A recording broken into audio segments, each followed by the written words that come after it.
Shalom saudara pendengar saudara rohani yang dikasihi Tuhan Yesus Kristus. Selamat datang di renungan rohani malam hari ini. Selamat malam, saya berdoa agar saudara sehat selalu. Semoga Roh Kudus hadir di tengah kita saat ini. Sebelum kita mulai renungan malam ini, marilah kita bersama-sama berdoa. Bapa kami yang di surga, Bapa di dalam nama Tuhan Yesus Kristus, kami sungguh mengucap syukur, ya Tuhan, oleh karena Engkau sangat baik buat kami. Engkau ada bersama kami dan menopang hidup kami di siang hari dan di malam hari. Engkau ada bersama-sama dan menyertai kami. Tuhan, kami memuji dan bersyukur kepadamu pada malam hari ini, kami masih bisa berkumpul di rumah kami yang kecil ini.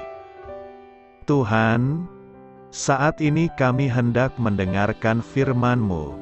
Berilah pengetahuan dan bimbinglah hamba-Mu ini agar apa yang Engkau firmankan dapat bekerja sesuai kehendak-Mu. Buat kami jemaat-Mu, bukalah hati dan pikiran kami untuk mendengar dan menerima firman-Mu. Kiranya firman-Mu ini dapat menjadi berkat bagi kami. Berbicaralah Tuhan, kami sudah siap menerima firman-Mu. Di dalam nama Tuhan Yesus Kristus kami berdoa dan mengucap syukur. Amin. Sahabat pendengar, pembacaan ayat emas Alkitab renungan kita malam hari ini dengan nats pilihan kita adalah: Tolonglah kiranya, Tuhan, sebab orang saleh telah habis, telah lenyap orang-orang yang setia.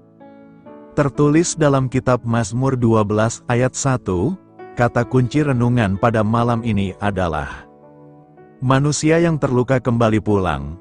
Dan bacaan kita pada malam ini terambil dari kitab Mazmur 12 ayat 1 sampai dengan ayat 9. Untuk pemimpin biduan, menurut lagu yang ke-8, Mazmur Daud, tolonglah kiranya, Tuhan, sebab orang saleh telah habis, telah lenyap orang-orang yang setia dari antara anak-anak manusia.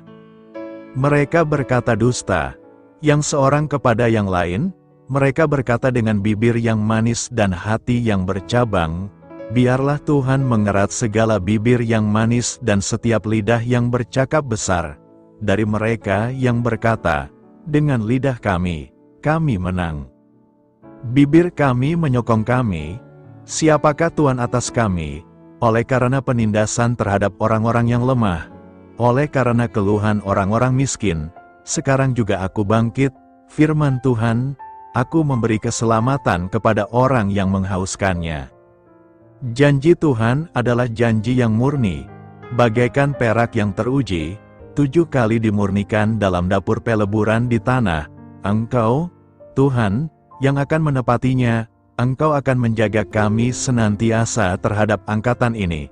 Orang-orang fasik berjalan kemana-mana, sementara kebusukan muncul di antara anak-anak manusia. Terambil dari kitab Mazmur 12 ayat 1 sampai dengan ayat 9. Topik dari ayat emas renungan kita adalah Samudra Belas Kasihan. Mari kita mulai renungan malam kita.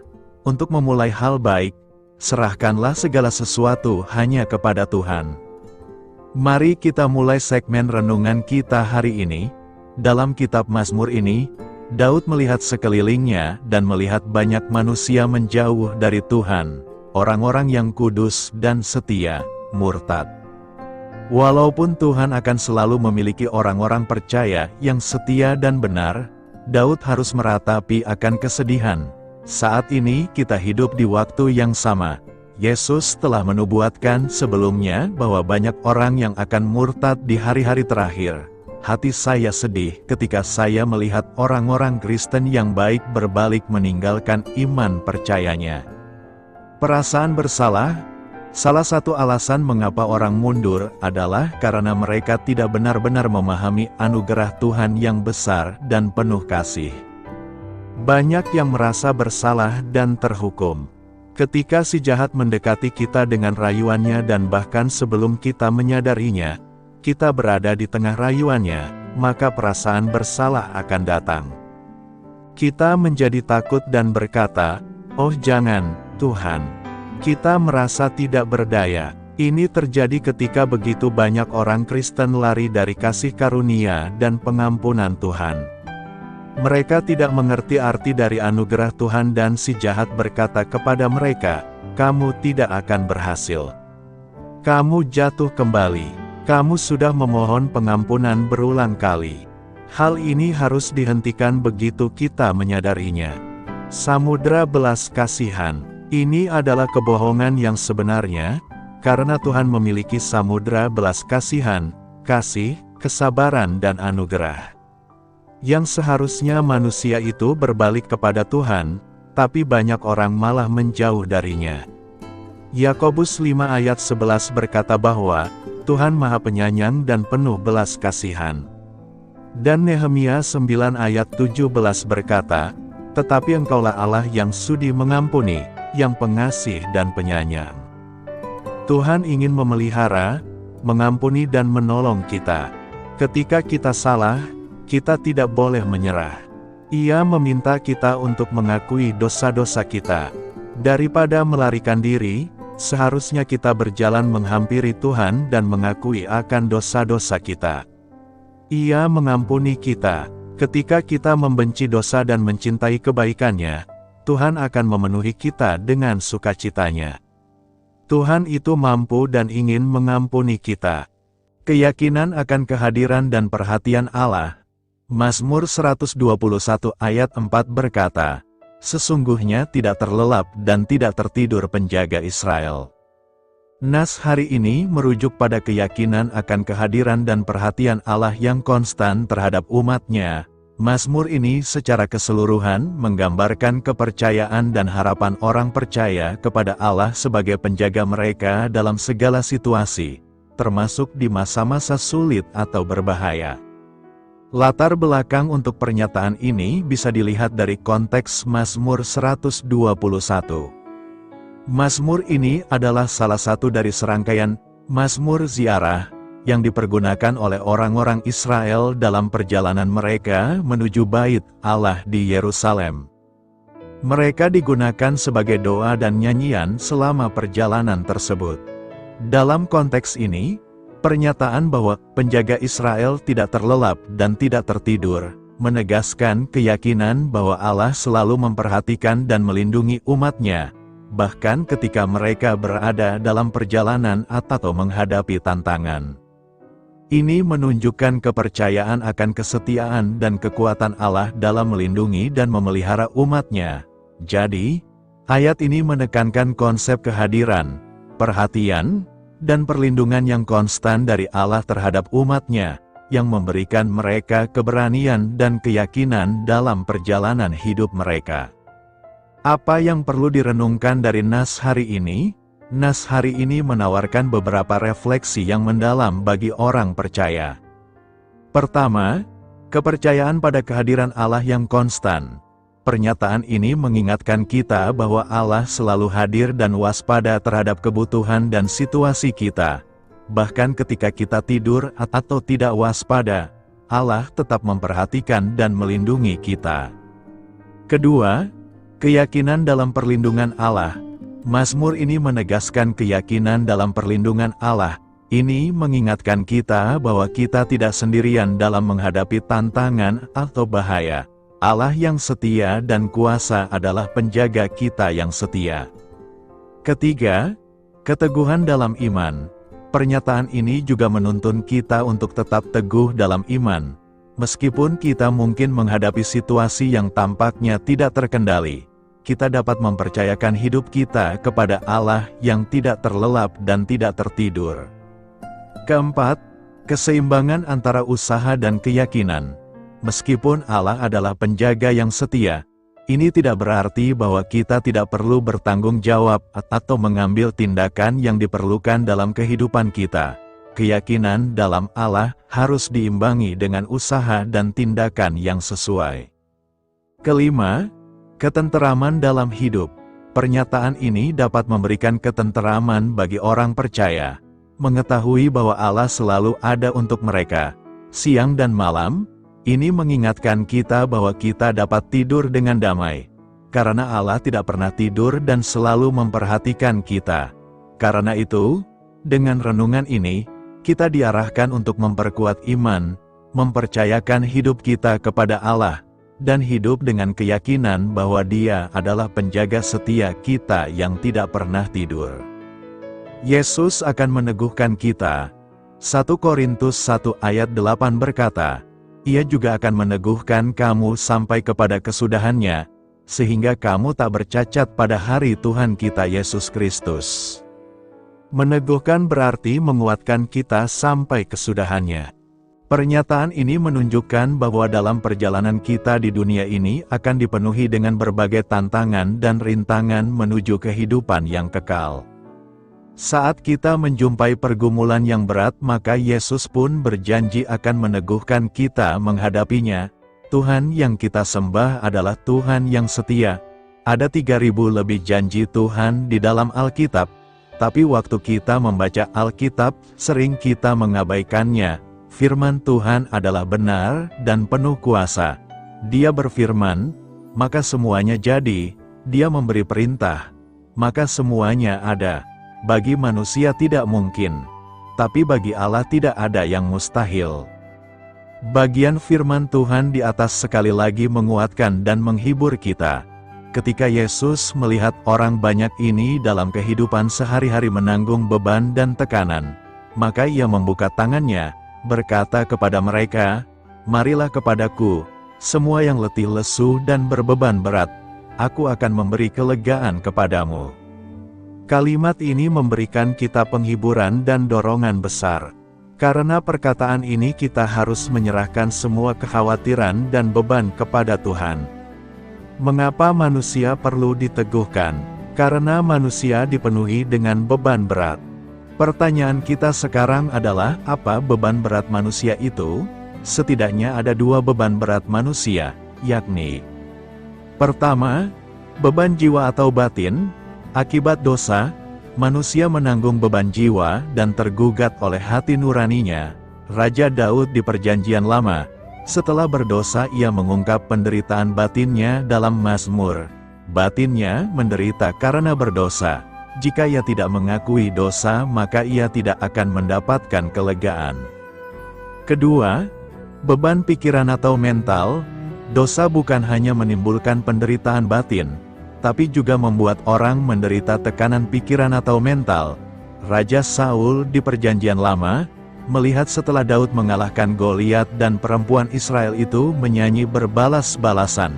Katanya, Saul mengalahkan beribu-ribu musuh, tetapi Daud berlaksa-laksa.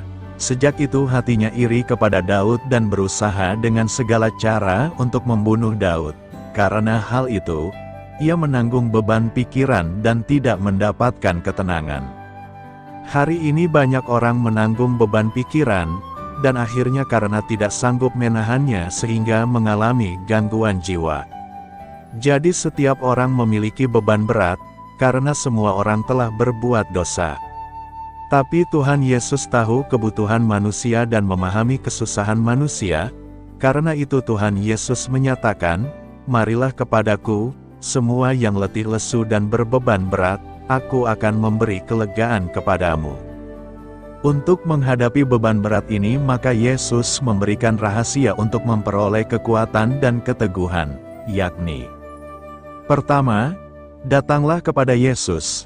Tuhan Yesus berkata, "Marilah kepadaku." Jadi bukan hanya datang ke gereja, tapi juga harus datang ke hadapan Tuhan Yesus, supaya orang-orang tersesat kembali kepada Tuhan Yesus dan jiwanya mendapatkan kelegaan.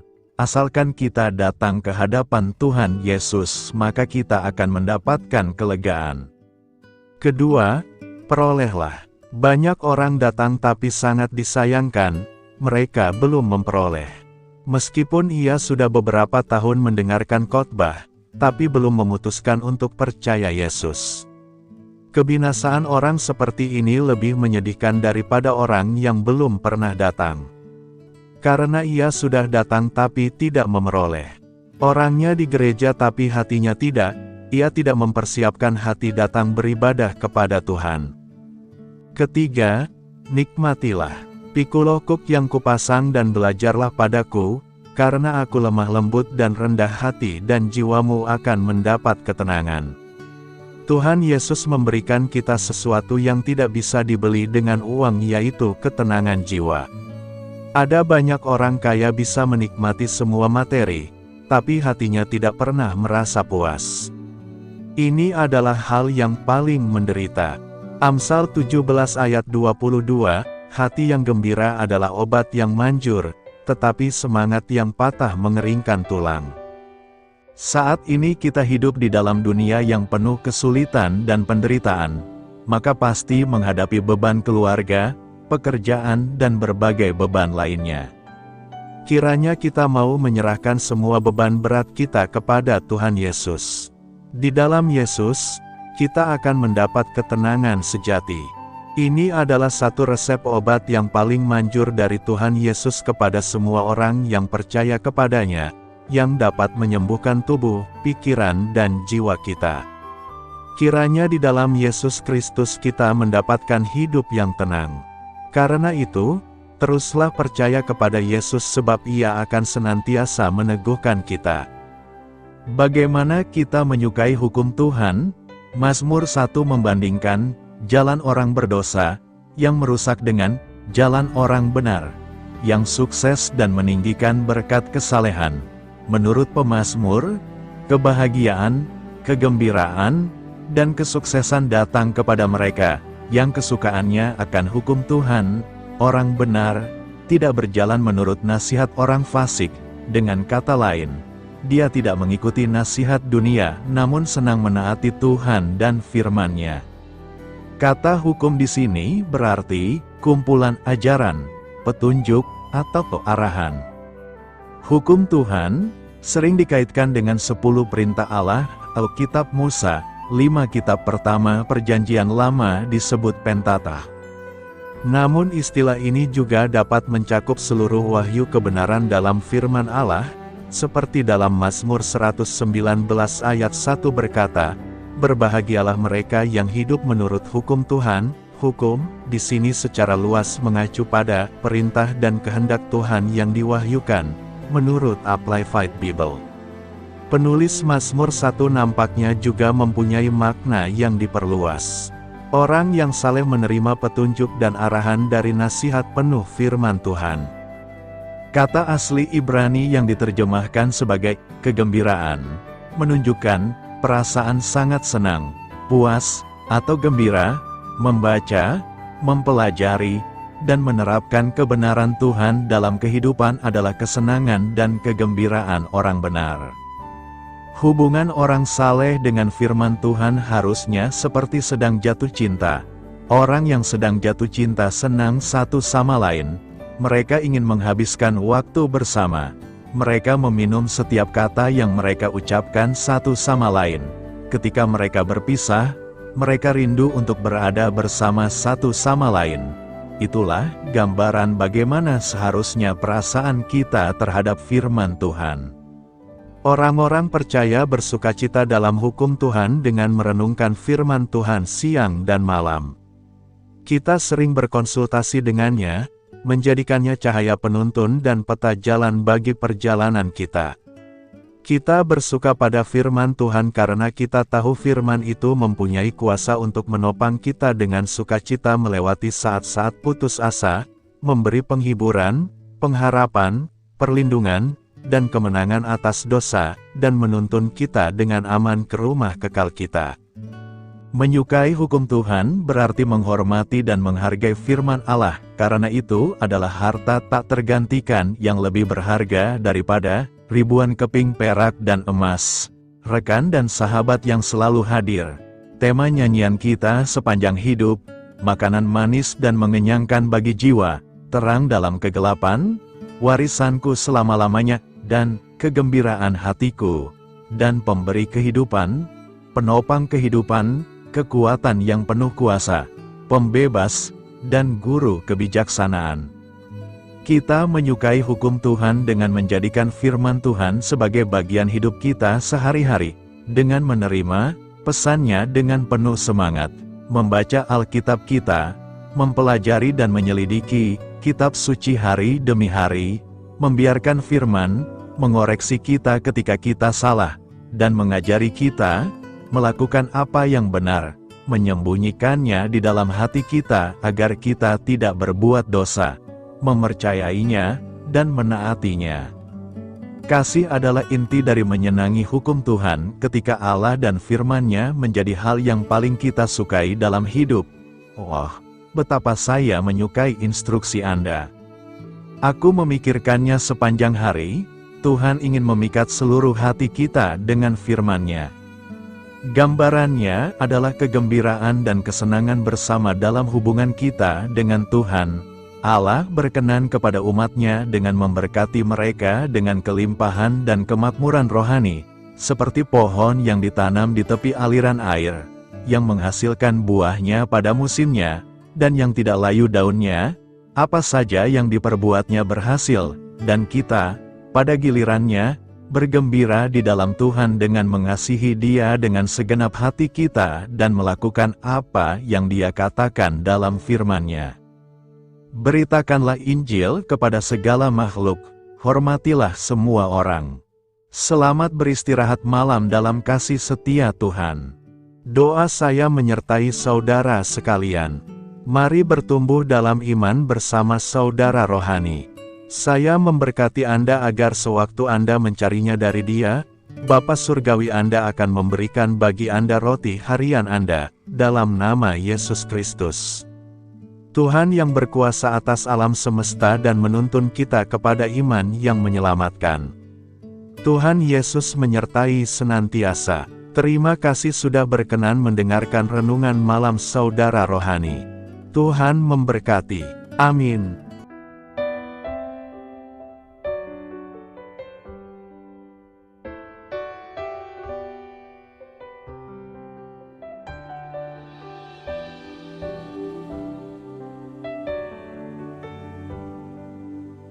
Marilah kita renungkan, sahabat saudara rohani, demikianlah renungan firman Tuhan malam hari ini. Semoga menjadi berkat di dalam hidup kita dan menjadikan kita pribadi yang lebih baik. Sebelum kita beristirahat pada malam hari ini, marilah kita berdoa. Bapa kami yang di surga, Bapa di dalam nama Tuhan Yesus Kristus, kami sungguh mengucap syukur, ya Tuhan, oleh karena Engkau sangat baik buat kami. Engkau ada bersama kami dan menopang hidup kami di siang hari dan di malam hari. Engkau ada bersama-sama dan menyertai kami, ya Tuhan Yesus. Kami mengucap syukur untuk firman-Mu, ya Tuhan, yang memberikan kami kekuatan dan menyadarkan kami bahwa kami tidak perlu takut dengan gelap dan malam. Sebab Tuhan, Engkau ada bersama kami. Engkau melindungi kami dan menjadi perisai bagi kami hamba-Mu berdoa saat ini. Tuhan, untuk setiap pendengar renungan ini yang mengalami ketakutan, kecemasan, kegelisahan, pada situasi gelap dan malam hari di dalam nama Tuhan Yesus Kristus.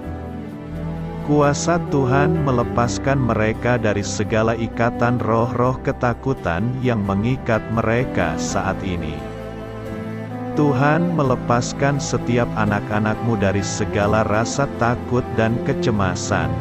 Di dalam nama Tuhan Yesus segala kuasa-kuasa roh jahat, kuasa setan iblis yang mengganggu anak-anak-Mu, ya Tuhan, tolong hancurkan dan halaukan dengan kuasa-Mu. Dalam nama Tuhan Yesus Kristus, berkati setiap kami anak-anak-Mu, ya Tuhan, dan lindungilah kami. Kami aman di dalam Engkau. Ya Tuhan, penuhilah setiap hati kami dengan keberanian, damai sejahtera, dan sukacita serta ketenangan yang dari Tuhan. Berkati kami di malam hari ini, saat kami tidur dan beristirahat. Kuasa-Mu, ya Tuhan, menaungi setiap kami, memberkati dan melindungi kami. Bangunkanlah kami kembali besok pagi dengan kekuatan yang baru. Tubuh yang sehat diberkati Tuhan dan berkat-berkat yang baru, Tuhan sediakan bagi kami. Terima kasih, ya Tuhan, kami sungguh mengucap syukur untuk firman-Mu yang menguatkan kami. Dalam nama Tuhan Yesus Kristus Juru Selamat kami, Bapa kami yang baik, kami mengucap syukur dan berdoa haleluya. Amin. Biarlah firman Tuhan menjadi pengingat untuk kita semua, bahwa tuntunan dari Roh Kudus akan selalu memberi jalan keluar bagi setiap permasalahan hidup kita, dan memberi kedamaian di hati kita. Amin. Sampai jumpa di renungan malam saudara rohani berikutnya.